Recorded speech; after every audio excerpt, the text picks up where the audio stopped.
குருவே துணை. குருவே துணை. சிந்தனையை, உடல் நலத்தை சீரமைத்து உய்வித்த குருவே வாழ்க வளமுடன். வாழ்க வளமுடன். என்று தவம் நடத்திய புவனா அம்மா அவர்களும் அவர்களுடைய அன்பு குடும்பமும் வாழ்க வளமுடன். வாழ்க வளமுடன். இந்த இணைப்பை இணைந்து தொண்டாற்றும் அனைத்து அன்பு உள்ளங்களும் எனது நன்றிகளை வாழ்க வளமுடன் என்று தெரிவித்து மகிழ்கின்றேன். மற்றும் நம்மை எல்லாம் வழிநடத்தி செல்லும் பேராசிரியர் பெருமக்கள் அனைவருக்கும் என் நன்றிகளையும் வாழ்க வளமுடன் என்ற வாழ்த்தியும் தெரிவித்து மகிழ்கிறேன். குரு அவர்களே சூட்சுமமாக நம் அறிவில் இணைந்து நம்மை எல்லாம் உய்விக்க அருள் புரிவாராக என்ற சங்கல்பத்துடன் இன்றைய சிந்தனைக்கு செல்கிறோம், சிந்திக்கிறோம். அவ்வளவுதான். இன்றைய தலைப்பு கேட்டிலும் துணிந்து நில். இந்த தலைப்பை சிந்திக்கும் போதே எண்ணும் போதே எப்படி இருக்கு, நமக்குள்ள ஒரு உந்துதலை கொடுக்குது, ஊக்கத்தை கொடுக்குது இல்லையா, ஒரு நம்பிக்கையை, ஒரு தைரியத்தை கொடுக்கிற மாதிரி இருக்கு இல்லையா தலைப்பு. துணிந்து நில் அப்படின்னு சொன்னாவே ஒரு செல்களுக்குள்ள ஒரு உணர்வு நிலை வருது இல்லையா, எவ்வளவு ஒரு துணிந்து நிற்கணும் அப்படின்னு.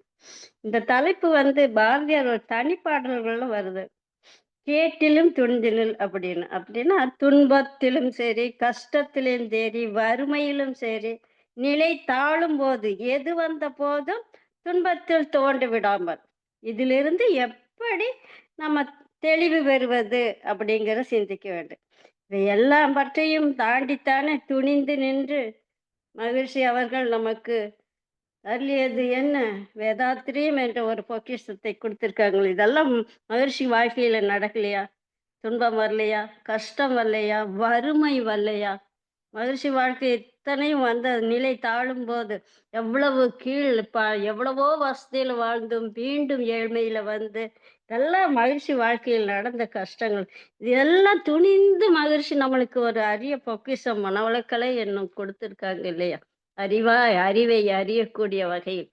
அதனால இதை கேட்டிலும் துணிந்தில் அப்படிங்கிறது ஒரு நம்பிக்கையை நமக்குள்ள ஊட்டுவதாக இருக்கிறது இல்லையா. இப்ப ஞானிகள், மகான்கள், சித்தர்கள், பெருமக்கள் அறிவை அறிந்து வாழ்ந்து காட்டிய மகான்கள் தான். அந்த கால வியாச பகவான், இந்த கால வேதாத்திரி மகர்ஷி வரை மனித வாழ்க்கை மேம்பட வேண்டும் இல்லையா, எவ்வளவோ தத்துவங்களையும் பாடல்களையும் மனித குலத்துக்கு சிறப்பை உணரணுங்கிறத உணர வேண்டும் தான் இறை உணர்வுடன் கொடுத்திருக்காங்க. அதெல்லாம் இறை உணர்வோடு ஒன்றிய கொடுத்தவங்க தான். ஒவ்வொரு மனிதனும் என்ன பிரமத்தை உணர வேண்டும், அப்பொழுதுதான் தான் யாருன்னு உணர்ந்து கொள்ள வேண்டும். எல்லாவற்றிலும் அன்பாக துன்பம் வந்தாலும் ஏற்றுக்கொள்ளக்கூடிய நிலை வரும் இல்லையா. இப்போ பக்தி மார்க்கத்தின் மூலமாக அடைந்தவர்களை உண்டாங்க, இந்த ஞானத்தை பெற்றிருக்காங்க. பக்தி மார்க்கத்தின் வழியாகவும் ஞானத்தை அடைஞ்சிருக்காங்க, தெய்வத்தை உணர்ந்திருக்காங்க, தன்னுள்ளேயே அதை உணர்ந்திருக்காங்க.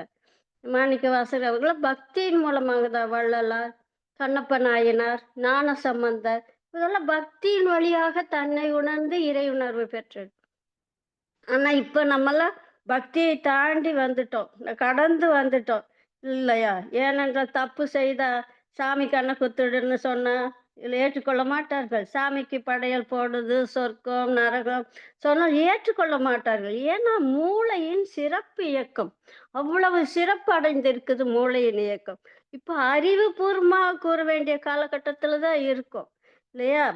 அறிவுபூர்வமாக சிந்தித்து வாழ்க்கையை நடத்த வேண்டிய காலகட்டத்தில் நம்ம இருக்கிறோம். இப்போ சொல்ற பூமியில் கிட்டத்தட்ட 84 லட்சம் சீவராசிகள் இருப்பதாக விஞ்ஞானிகள் கூறுகிறார்.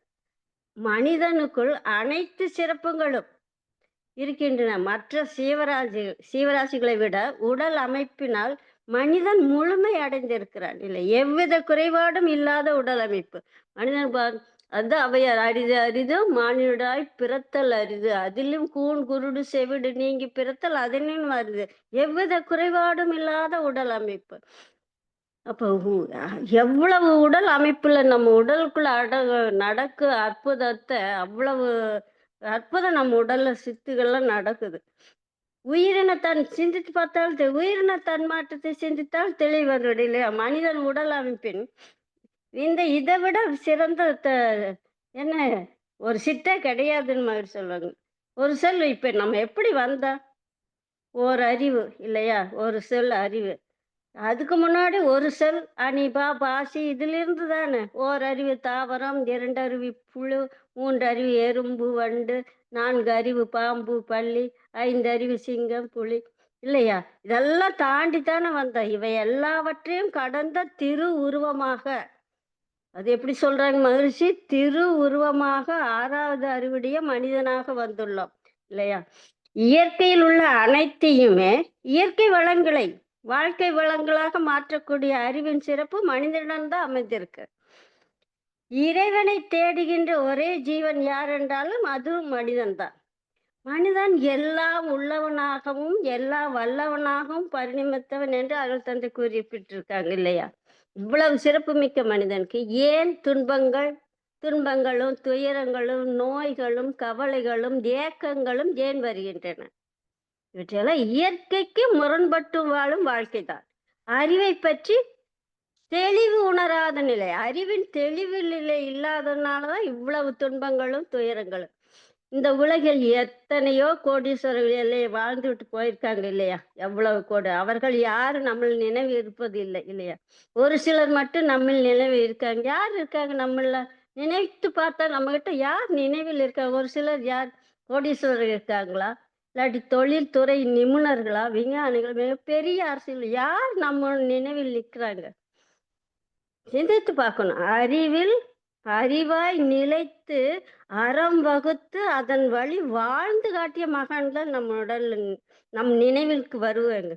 வியாச பகவான், அந்த கால புத்தர், வள்ளுவ பெருந்தகை, இயேசுபிரான், நபிகள் நாயகம், ஆதிசங்கரர், பாரதியார், வள்ளலார், நம் குரு வேதாத்ரி மகரிஷி, இவர்களுக்கெல்லாம் என்ன சொத்து இருந்து பாருங்க, கோடீஸ்வரர்களா. இவர்களுக்கு இருக்கின்ற ஒரே சொத்து அறிவுதான். அந்த அறிவின் தெளிவுதான் உலகுள்ள மனிதகுலம் தங்களை உணர்ந்து வாழும் வகையில் அமைதி, நிறைவு, அன்பு, கருணையுமாக நில வேண்டும் என்று எந்த துன்பம் வந்தாலும் வறுமை வந்தால் அதை மாற்றி வாழக்கூடிய தகுதி மனிதனிடம் இருக்கு அப்படின்னு கூறியவங்க தானே இல்லையா? அறிவுதான் அவங்களுக்கெல்லாம் ஒரே சொத்து அறிவுதான். அது அறிவுடையார் எல்லாம் உடைய அறிவிலார் என்னுடைய திருக்குறள் குறிப்பிட்டிருக்காங்க இல்லையா? அதான் மனுஷன் ஏன் துன்பம் வருது அப்படிங்கிறது ஒரு நமக்கு இந்த கவி மூலம் நம்ம மனிதனோட நிலையை குறிப்பிடுறாங்க. தன்முனைப்பு, பாவப்பதிவு, மயக்கம் மூன்றும் தலைப்பதுதான் மனிதரிட வாழ்வு இயல்புங்கிறார். தன்முனைப்பை விழிப்பு நிலை, மெய்விளக்கம், தவவாழ்வு இவற்றால் கரைக்க வேண்டும். தன்முனைப்பு கரைந்த அறிவு முழுமை எய்த தக்க ஒரு தவ ஆசான் தொடர்பு வேண்டும். தன்முனைப்பு முதல் 3 தலைகள் நீங்க தான் பரமாம் பிறப்பு இறப்பு தாண்டும் ஆன்மா. ஏன்னா மனிதனிடம் இருக்கு இல்லை மனிதனிடம் எல்லா மனிதனிடம் இருக்கு. என்ன விலங்கினத்தன்மை இருக்கு, மனிதத்தன்மை இருக்கு, இறைத்தன்மையும் உண்டு எல்லா மனிதர்களிடம். அத மனிதன் பாதி மிருகம் பாதி சேர்ந்து செய்த கலவை சொல்றாங்க இல்லையா? அது மாதிரி மனிதன் அப்படிங்கிறது என்ன? ஆணவம் கண்மம் மாயை பிளஸ் மனிதன். தெய்வம்னா ஆணவம் கண்மம் மாயை மைனஸ் தெய்வம். இதுதான் நமக்குள்ள வேறுபாடுன்னு மகிழ்ச்சி எவ்வளவு ஈஸியா எளிமையா சொல்லியிருக்காங்க இல்லையா? ஏன்னா தன்முனைப்பு, பாவப்பதிவு, மயக்கம் இவை மனிதனிடம் இருப்பது இருக்கிறது இல்லையா? இயல்புங்கிறாங்க. அதனால் செயல் புரிவது என்ன? அதனால் செயல் புரிந்து அதனாலதான் இந்த ஆணவந்ததுனாலதான் செயல் புரியுது இயல்புங்கிறாங்க குருமகன். இயல்பு என்று சொல்லிவிட்டுட்ட எப்படி மனித குலம் துன்பங்கள், கவலைகளில், நோய்களிலிருந்து நிறைவான வாழ்க்கை வாழ முடியும் இல்லையா? அதற்கான வழிமுறைகளையும் மனித குலத்துக்கு எளிமைப்படுத்தி கூறியிருக்காங்க இல்லையா? தவத்தின் மூலமாகத்தான் கலங்கங்களை தூய்மை செய்து கொள்ள முடியும் இல்லையா? தவம்தான். தவத்தில் தான் விழிப்பு நிலை செயல்பட இல்ல. அதுக்கு குருவின் ஆசீர்வாதமும் வழிகாட்டுதலும் மிக மிக அவசியம். குருவில்லாத வித்தை சுட்டு போட்டாலும் வராது சொல்லுவாங்க இல்லையா? இதுக்குத்தான் மகிழ்ச்சி குறிப்பிட்டிருக்காங்க. தக்க ஒரு தவ ஆசான் துணை வேண்டும்ங்கிறாங்க. குரு அருள் இல்லாமல் திருவருள் இல்லை இல்லையா? இது அருணகிரிநாதன் கூட அருமையா ஒரு 4 அடியில் சொல்றாங்க. உருவாய் அருவாய் உளதாய் இளதாய் மறுவாய் மலராய் மணியாய் ஒளியாய் கருவாய் உயிராய் கதியாய் விதியாய் குருவாய் வருவாய் அருள்வாய் குகனை. எப்படி உருவமாகவும் அருவமாகவும் உள்ளதாக இல்லாதாக மணியாகவும் ஒளியாகவும் மலராகவும் கருவாகவும் உயிராகவும் இத்தனையும் நீயா இருக்கிற. இதையெல்லாம் நீ குரு உருவத்துல வந்து எனக்கு அருளணும்னு சொல்றாங்க. அது ஔவையாருங்கன்னு சொல்லுவா. குரு உருவாகி குவலயம் தன்னில் சிறப்பென பொருளென எனக்கு உணர்த்துன்னு சொல்லுவாங்க. மகிழ்ச்சி கூறியிருக்காங்க இல்லையா? சிந்தையை அடக்கியே சும்மா இருக்கின்ற சீரறிய செய்த குருவே சொல்லியிருக்காங்க இல்லையா? குருவோட ஆசீர்வாதம் மிக மிக முக்கிய தவத்துல இல்லையா? அவங்க குரு அப்படிங்கிறவங்க எப்படி இருப்பாங்க அப்படிங்கிறதுக்கு குறிப்பு இருக்கு. மெய்ப்பொருளை உணர்ந்த மகான் தான் எவ்வாறு மெய்ப்பொருளை உணர்ந்து கொண்டாரோ, அறிந்து கொண்டாரோ, தெரிந்து கொண்டாரோ அந்த வழிமுறைகளை 5 புலன்கள் வழியாக அதன் இன்பத்தை நினைத்து கொண்டிருக்கும் மனிதருக்கு தான் இறைநிலையை அடைந்த முறைகளை, உணர்ந்த முறைகளை போதித்து அந்த மனிதர் இறைநிலையோடு சேரச் செய்தார் தக்க ஒரு தவ ஆசான். அரிசி குறிப்பிட்ட அந்த வகையில நம் அருள் தந்தை குருமகன் உணர்ந்தவற்றை இறைநிலை தனக்கு எவ்வாறு உணர்த்தியதோ அந்த நிலை உலக வாழ் பல்லாயிரக்கணக்கான மக்களுக்கும் என் அறிவை விளக்கு என்று சொன்னா அதை சிரமேல் தாங்கி ஊர் ஊராக நாடு நாடாக சென்று இறைப்பணி செய்கின்றேன் என்று கூறியிருக்காங்க இல்லையா? ஒவ்வொரு மனிதனும் பிரமத்தை உணர தகுதி உடலும் உயிர்தான் இருந்தால் போதும்னு கருணையோடு நம் குருமகன் கூறியிருக்காங்க இல்லையா? ஏன்னா தவத்தின் மூலமாகத்தான் மனதுக்கு மூலமான உயிர் உணர்வு பெறும். ஏன்னா தவத்தில் என்ன நடக்குது? மன அலைச்சுழல் குறையும் போதுதான் தன் மூலத்தை உயிரை உணர்ந்து முடியும். பிறகு உயிருக்கு மூலமான பரநிலை தெய்வ நிலை எங்கும் நீக்கமர நிறைந்துள்ள எல்லாம் வல்ல பேராற்றலான இறைநிலையை உணர முடியும். தவம் தவம் தவம் தான். அதான் சொல்லுவாங்க இல்லையா? இறைநிலையோடு எண்ணத்தை கலக்கவிட்டு ஏற்படும் ஓர் அமைதியிலே விழிப்பாய் நிற்க நிறைநிலையே தானாக உணர்வதாகும். எப்படி செய்யணும்? நித்தம் நித்தம் உயிர் உடலில் இயங்கும் மட்டும் உறைந்து உறைந்து அந்நிலையில் பழகிக்கொள்ள உலக இன்பங்களில் அளவு கிட்டும். கரை நீங்கி அறிவு என்ன? மெய்ப்பொருள் காண்கும் கரைந்து போகும் தன்முனைப்பு. அங்கதான் தன்முனைப்பு காணும் தெய்வம் எல்லாவற்றையும் இறையாக பார்க்கக்கூடிய நிலை. இந்த நிலையில்தான் தன்முனைப்பு எங்கிருந்து வரும் இல்லையா? பார்க்கும் பொருள் அனைத்திலுமே அவனின் இயக்கம் அணுவாற்றல் இல்லையா? தெரியும். அவன் நீ ஒன்றாய் அறிந்த இடம் அறிவு முழுமை அது இதுதான் பிறப்பு இறப்பு தாண்டும் ஆன்மா அப்படின்னு சொல்லு. இதை விட என்ன நம்மளுக்கு வேணும் சொல்லுங்க பார்க்கலாம். இந்த நிலையில்தான் என்ன உணர முடியும்? நான் யார், பிறப்பின் நோக்கம் என்ன, எப்படி வாழ வேண்டும் என்று புரிந்து கொண்டு வாழும்போதுதான் எந்த துன்பங்கள் துயரங்கள் கவலை நோய் எது வந்தாலும் அதனை காரணத்தை கண்டு அதை போக்கிக் கொள்ளவும் அவற்றை போற்றிக் கொள்ளவும் அவற்றை மாற்ற முடியாத ஏற்றுக்கொள்ளக்கூடிய நம் வினைதான் செயலுக்கு வருகிறது என்று உணர்ந்து கொள்ளக்கூடிய நிலை அந்த தவத்தின் மூலமாக கிடைக்கும். அவர் கவலை வந்தாலும் துணிந்து நிற்கலாம் அல்லவா? துணிந்து வாழ்க்கையில் துன்பம் வராத வகையில் செயல்களை செய்து வாழும் மனதுக்கு ஒரு வல்லமை தவத்தின் மூலமாகத்தான் வல்லமை வரும். அகத்தாய்வு இதுக்குதான் மகிழ்ச்சி நம்மளுக்கு 2 கொடுத்திருக்காங்க. அகத்தவம் அகத்தாய்வு துன்பத்திலையும் துவண்டு விடாமல் இருப்பதற்கு. அதான் 4 வரி சொல்றாங்க. வந்த துன்பம் ஏற்று சகித்து அவற்றை போக்க வழிகண்டு முறையோடு ஆற்றி இன்பங்காத்தி எந்த துன்பம் வரினும் எதிர்நோக்கி நிற்பாயானால் இன்பமே மிகுதிப்படும் துன்பங்கள் தோல்வியுறும். எவ்வளவு எந்த துன்பமும் சகித்து இதெல்லாம் மகிழ்ச்சி அனுபவத்தை தான் நம்மளுக்கு எல்லாம் கூறியிருக்காரு. ஏன்னா நம்ம உடல் எதுக்கு? வினைப்பதிவை சுமையை விடுத்து தூய்மை வரவே மண் மீது விழுந்த பின்னன்னு சொல்லியிருக்காங்க இல்லையா? ஏன்னா வினைப்பதிவை தீர்ப்பதற்காகத்தான் இந்த பிறவி. இப்ப எந்த துன்பம் வந்தாலும் நம்முடைய வினைதான் செயலுக்கு வருகிறது என்று உணர்ந்து கொண்டால் அதை போக்க நம்ம நினைக்கலையா? தீமை விளைக்காத வகையில் செயல்களை திருத்தம் பெற்று வாழும் வல்லமை மனதுக்கு உண்டு அல்லவா? துன்பங்கிறது என்ன? இன்பத்தின் அளவு முறை மீறும் போது ஏற்படும் ஒரு பொருத்தமலா உணர்ச்சி நிலைதான் துன்பம். இதை புரிந்துகின்றால் வாழும்போது இதை புரிஞ்சுக்கிட்டா அப்ப வாழும்போது எப்படி கேட்டிலும் துணிந்து நிற்கலாம் அல்லவா? அதான் பாரதியார் இதத்தை எவ்வளவு விதையோட சொல்றாங்க. அவரு பாரதியார் கூறுவது என்னன்னா, இறை உணர்வுடன் செய்யும் எந்த செயலும் கேடில்லை அப்படிங்கிறாங்க. அவர் என்ன சிந்தை விண்ணில் இருக்க வேண்டும், செயல் மண்ணில் இருக்க வேண்டும், விண்ணையும் மண்ணையும் இணைக்கின்ற பாலமாக மனிதன் இருக்க வேண்டும். இதை சுட்டிக்காட்டுதான் சொல்றாங்க.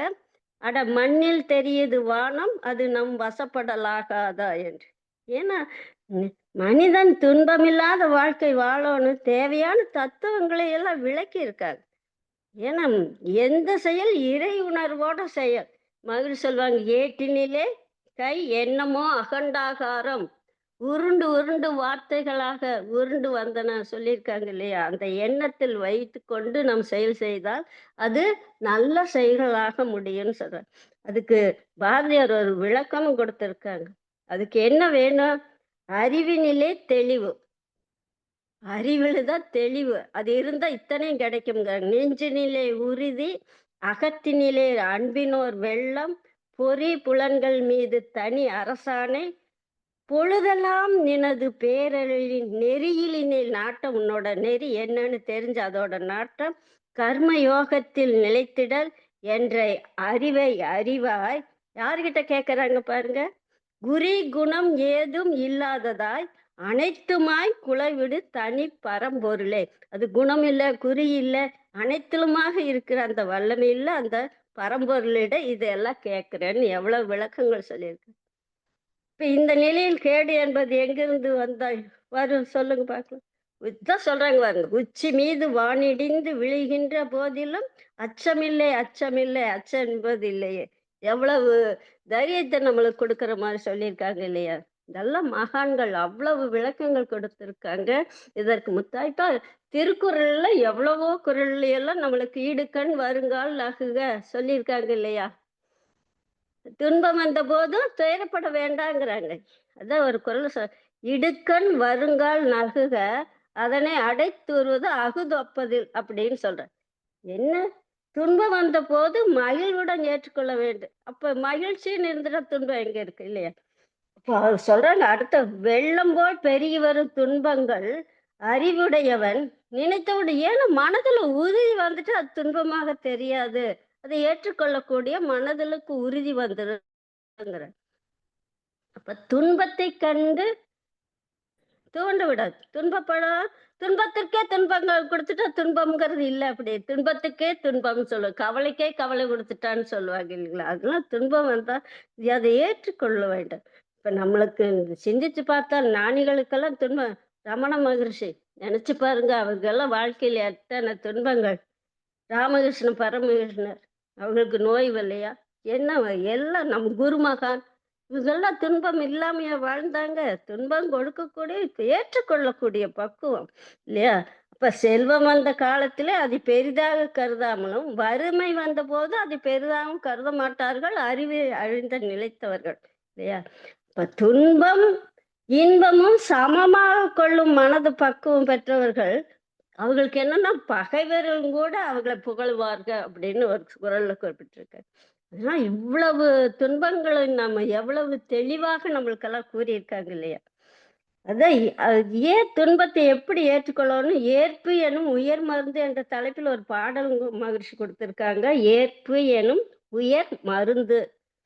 இப்போ உடலுக்கு நோய் வந்தால் என்ன செய்யறோம்? மருந்து அல்லது பத்தியம், ஓய்வு, ஏதாவது ஒரு வழியில் குணப்படுத்தி கொள்கிறோம் இல்லையா? இப்ப மனதுக்கு நோய் வந்தா அது என்ன நோய்? துன்பங்கள், துயரங்கள், கவலைகள் இவெல்லாம் என்ன? அறிவின் ஏழ்மை. அறிவில் தெளிவு பெற்றால் இன்பம் துன்பம் இரண்டையும் சமமாக ஏற்றுக்கொள்ளும் மனதுக்கு பக்குவம் வந்துடும் சொல்றாங்க. அது ஏன் துன்பம் வருதுங்கிற இந்த கவியில் சொல்றாங்க மகிழ்ச்சி. ஏற்பின்றி தீயதுண்டா பவ இருப்பு, இன்றேல் ஓர் துன்பம் வரா இறை அமைப்பு அது. ஏற்பு வினை ஈர்ப்புகளின் பதிவு ஆகும். எவர் மூலம் ஒரு துன்பம் வந்த போதும் ஏற்றுக்கொள்வோம் வினை போக்கும் மருந்தே என்று எண்ணத்தில் கடமையாற்றும் உறுதி கொள்வோம். ஏற்பு பிறர் தூற்றுதற்கு மனம் உயர்த்தி ஈகை பிறர் நலத்திற்கு செய்வோம் வாழ்வோம் செய்து வாழ்வோம்ங்கிற ஏற்பு ஏன் நாம செய்த செயலின் விளைவுதான் துன்பமாக வருகிறது. இது இறை நீதி. செயலுக்குள்ள விளைவுக்கு நம்மளுக்கு ஒரு விளைவு, அவ்வளவுதான். அந்த செயலோட விளைவு அதை பொறுத்து நம்மளுக்கு நீதி வரும். ஒரு செயல் செய்தால் அலை இயக்க தத்துவப்படி என்னதாகும்? காந்த கருமை ஈர்த்து ஈர்ப்பாய் வச்சுக்கொள்ள அலை இயக்க தத்துவம் தான். தீதும் நன்று பிறர் தருவாரான்னு கணக்குப்படி எப்ப வேணாலும் விளைவு வரும். உடனே வரும், அல்லது ஒரு மாதம், ஒரு வருடம், அல்லது அடுத்த தலைமுறை எப்ப வேணாலும் ஒரு செயலோட விளைவின் தன்மையை பொறுத்து நமக்குள்ள அது விளைவு வரும். அது என்ன கொள்ளும் ஆற்றல், நம்ம என்ன அலையியக்கம் உள்ள போச்சோ கொள்ளும் ஆற்றலாலும் தள்ளும் ஆற்றலாலும் அலையியக்க தட்டுப்படி நம்ம செய்த செயல் அனைத்தும் அலைகளாக சென்று சுழன்றிருந்து காந்த கருமையை ஈர்த்து உள்ள வச்சுக்கும், தக்க காலத்தில் அது வெளியேற்றும். அதுதான் தள்ளல் கொள்ளல் இரண்டும். அதுதான் நடக்குது நம்மளுடன். அதை மாற்றவோ இல்ல பரிகாரம் செய்து மாற்றவோ முடியாது. அதையெல்லாம் நாம் செய்த செயலுக்கு விளைவாக வந்துள்ளது. அந்த துன்பத்தை மருந்தாக ஏற்றுக்கொண்டால் மனம் நிறைவடைந்த நிலை அல்லவா, பக்குவம் வந்துவிடும். மனம் ஒரு தெளிவு அடைந்து விட்டால் அறிவியல் நிலையில் தான் செய்ய வேண்டிய கடமைகளை அறிவியல் தெளிவு வந்துட்டால் செய்ய வேண்டிய கடமைகளை எல்லாம் ஆற்றக்கூடிய பக்குவம் வந்துடும். அவர் சொல்லியிருக்க ஐவகை கடமைகள் தான், குடும்பம், சுற்றம், ஊர், இதுல ஒன்று நாள் ஒன்று பாதிக்காமல் செய்யணும்னு சொல்லியிருக்க அந்த நிலை வந்துவிடும் இல்லையா. வாழ்க்கையில் அமைதியை காத்து கொள்ளலாம். உடலுக்கும் மருந்துக்கும் ஏன்னா உடலுக்கும் மனதுக்கு துன்பம் கொடுத்தாலும் எவர் மூலம் வந்தாலும் இறைதான் அவரை கருவியாக பயன்படுத்தி இருக்கிறது என்ற நிலை வந்துவிடும். அந்த நிலையில் பிறர் நலத்திற்கு ஈகை வளர்த்து கொண்டால் வாழ்க்கை எப்படி இருக்கும்? கேட்டிலும் துணிந்து நிற்கலாம் அல்லவா. ஈகை என்பது என்ன? ஒழுக்கத்தில் உயர்ந்த நிலைதானே ஈகை. தான் துன்பப்பட்டாலும் பரவாயில்லை, பிறருக்கு நன்மை செய்வது தானே ஈகை. அதான் நஷ்டத்தை தானேற்று லாபத்தை பிறருக்கு அளிப்போர் ஈசன் நிலையை அறிந்தோர்னு சொல்லுவார். இந்த நிலை உணர்வாக பெற வேண்டும் என்றால் என்ன செய்யணும்? அறிவை அறியும் தவம் தான். தவத்தின் மூலமாகத்தான் இவை ஏன்றா தவத்தின் மூலமாகத்தான் மனம் தன் மூலத்தை உணர்ந்து உயிரில் ஒன்றி பரநிலை அந்த தெய்வீகத்தை உணர முடியும். அப்போது மன அலைச்சல் உணர்ச்சி நிலையிலிருந்து உணர்வு நிலைக்கு வரும். அப்போது எந்த செயல் செய்தாலும் அதன் விளைவை எண்ணி செய்யும் பக்குவம் வரும். மனதுக்கு விழிப்பு நிலை வரும். சிந்தனை செய்யும் வல்லமை, நன்மை தீமையை ஆராயும் அகத்தாய்வு செய்து மனதை உயர்த்தி கொள்ள முடியும். சொல்லியிருக்காங்க இல்லையா, சாந்தமான மனநிலையில் சலனமின்றி ஆராய்ந்திட சந்தேகம் சிக்கலுக்கு சாட்சி கூறும் முன்னுள்ளம். மகிழ்ச்சி வேந்தருக்கும் வேதியருக்கும் வணிகருக்கும் பொது இது விரிந்த இறை உணர்வில் விளக்கினேன் விளங்கியே. எவ்வளவு தெளிவா நம்மளுக்கு கூறியிருக்காங்க பாருங்க. எவ்வளவு இறையோட ஒன்றிய நிலையில் நமக்கு அழுகிறதானே இந்த தத்துவங்கள். ஒன்றி ஒன்றி நின்று அறிவை தான் பழக்குது. அப்ப என்ன உறுதி, நுட்பம், சக்தி இவை வரும். அப்ப நல்ல பண்புகளை வளர்த்து கொள்ளக்கூடிய மனதுக்கும் ஒரு விழிப்பு நிலை வரும். ஏன் மகிழ்ச்சியும் கூட சொல்லியிருக்கு, செய்யும் தொழில் காலம் இடம் நோக்கம் இவை ஒப்பவே சீர்விளைவாய் காந்தவழி திகழும் அருளாற்றலே வையகத்தில் வாழ்வோர்க்கு இன்பம் துன்பம் வருகிறது சொல்றாங்க. ஒரு வினையை செய்தவதா செய்யக்கூடாது என்று தீர்மானிக்கும் அதிகாரம் நமக்கு இருக்கிறது. அந்த விளைவு இப்படித்தான் இருக்கிறது என்று தீர்மானிக்க அதிகாரம் நம்மிடையில. செயல் தான் நம்மள செயல்தான் இல்லையா. மனிதனை தீர்மானிப்பது செயல், மனிதனை தீர்மானிப்பது விளைவு சொல்லியிருக்காங்க இல்லையா. தொழில் எந்த தொழில் செய்த இப்ப சும்மா சாதாரணமா நினைச்சு பாருங்க. வீட்டுல தொழில் நம்ம சமையல் செய்யறோம், அதே ஹோட்டல்ல செய்யறோம். ரெண்டுக்கு எவ்வளவு வித்தியாசம். சமையல்லையே அந்த தொழிலே எவ்வளவு இருக்கு. சொல்லுவாங்க, கத்திய திருடனு கொலகாரனும் கத்தி வச்சிருக்கா, டாக்டரும் கத்தி. தொழில் அது தொழில் பொறுத்து விளைவு இருக்கு இல்லையா. தொழில் காலம் அது எந்த காலத்தில் விளைவு வருமோ, எப்படி வருமோ, அடுத்த தடவை எப்ப வேணாலும் அந்த காலத்தில் நிகழும். இடம், இடத்த பொறுத்து நம்ம எந்த இடத்துல எப்படி நடந்துக்கணும்னு இடம். இப்போ ஒரு திருமணம் நடத்து ஒரு நிகழ்ச்சிக்கு போயிருக்கு. அந்த இடத்துல எப்படியெல்லாம் நம்ம இருக்கணுங்கிறது அங்க போய் வேண்டாத துன்பப்படக்கூடிய நிகழ்ச்சியில பேசக்கூடாது. அதே துன்பம் நடக்கக்கூடிய இடத்துல போய் மகிழ்ச்சியான விஷயங்களே போகக்கூடாது. அதுதான் சொல்லுவாங்க இல்லையா? செய்யும் தொழில், இடம், நோக்கம். நோக்கம் முக்கியங்க. நோக்கம் தான் முக்கியம். ஏன்னா, அந்த தொழில் செய்யும்போது ஒருவர் கஷ்டப்பட்டாலும் பரவாயில்லை. நிறைய அ ந மனிதகுலம் உய்வ வேண்டுமென்றால் தான் பட வேண்டும். அதுதான் நோக்கம். அதான் இதுவும் கூட சொல்லுவாங்க இல்லையா? நோக்கம் மிக மிக ஒருவர் அது சொல்லுவாங்கல்ல ராமானுஜன் கூட, இந்த தெய்வ ரகசியத்தை யாருக்கும் சொல்லக்கூடாது, உனக்கு ஆகாது அப்படின்னு. ஆனாலும் அவர் என்ன பண்ணார், ஒரு மலை உச்சியில் இருந்து அந்த ஊரையெல்லாம் கூட்டி தெய்வர ஓம் நமச்சிவ நாராயணா அப்படின்னு சொல்லுங்கன்னு சொல்லிட்டு போனார். இதெல்லாம் தான் நோக்கம். இந்த நோக்கத்தை பொறுத்து நம்மளுக்கு விளைவு வரும் அப்படிங்கிறது மகிழ்ச்சி தெளிவா நம்மளுக்கு கொடுத்துருக்காங்க. இப்போ மனிதன் பிறக்கிறான், வளர்கிறான், இறந்து போகிறான் இல்லையா? அது நடக்குது. பிறக்கும்போது அவனுடன் வந்தது சஞ்சீதம் வந்திருக்கு. இறக்கும்போது அவனை தொடர்ந்து செல்வது அவன் ஆற்றிய வினைப்பதிவுகள் தான் எடுத்து சொல்றான். எனவே வினைகளை, செயல்களை தேர்ந்து செய்ய வேண்டும். அதுதான் நம்ம செய்ய வேண்டிய ஒரு முக்கியமாக செயலை நம்ம தீர்மானிக்க வேண்டும். விளைவை. அதுதான் நம்மளோட கருத்தாக இருக்க வேண்டியதுதான். மகிழ்ச்சி இவ்வளவு இவ்வளவு இவ்வளவு ஞானிகள் எல்லாம் நம்மளுக்கு பாடல்களாகவும் கவிதைகளாகவும் சொல்லியிருக்காங்க. இப்ப உடலை பாதுகாத்து கொண்டால் துன்பம் வருங்களா? நோய் இல்லாம ஏற்படும் இல்லையா? உடலை பாதுகாத்து கொள்ள அதுக்கு என்ன மகிழ்ச்சி உடல் தவமே கொடுத்திருக்காங்க. இது உடல் தவம் அவசியம் இல்லையா?